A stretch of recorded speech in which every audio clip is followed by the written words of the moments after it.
Good morning, students. Now, next, third principle of insurance is indemnity. What is indemnity? Indemnity means indemnify you from the loss. आपको loss का भुगतान करना. Company, insurer will pay compensation to the insured of any loss.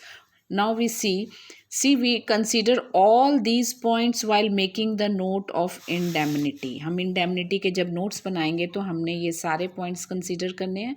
अगर आपको मेरे notes चाहिए तो आप जाके channel से ले सकते हैं. चैनल का नाम है Commerce Plus One Notes. Now you see here it is mentioned indemnity. Explanation ध्यान से समझिए. फर्स्ट पॉइंट जो हमने लिखना है वो है कि security against the loss. Indemnity means security against any loss. Company will provide security to the insured. Now insured recover the loss from the company से इंश्योरर से इंश्योर्ड को लॉस जितना भी होगा वो मिलेगा, रिकवर होगा.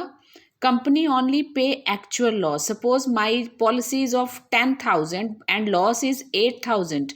Company will pay you only 8,000. ये नहीं कि मेरी पॉलिसी तो 10,000 की थी, मुझे 8 क्यों मिला. जितना लॉस है आपको उतना ही मिलेगा. कंपनी नेवर पे मोर देन और नेवर पे less than the actual loss. कभी भी कंपनी ना ज़्यादा ना कम, एक्चुअल लॉस की ही पेमेंट करेगी. Company compensate loss only which is covered by the policy. And one more important thing is that company pay actual loss.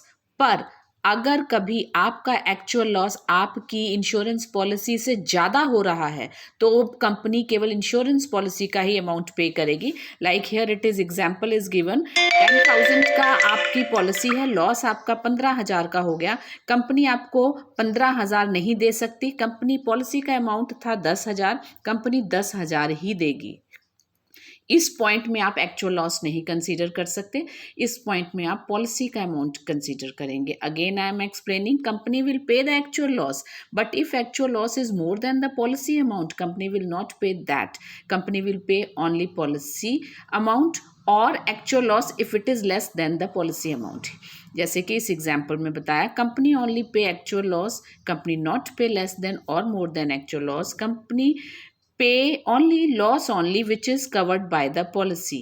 And in LIC indemnity principle is not there because in LIC life insurance is there, and if life expired you can never indemnify that. That's why in LIC indemnity is not there. In fire and marine policy indemnity principle is there.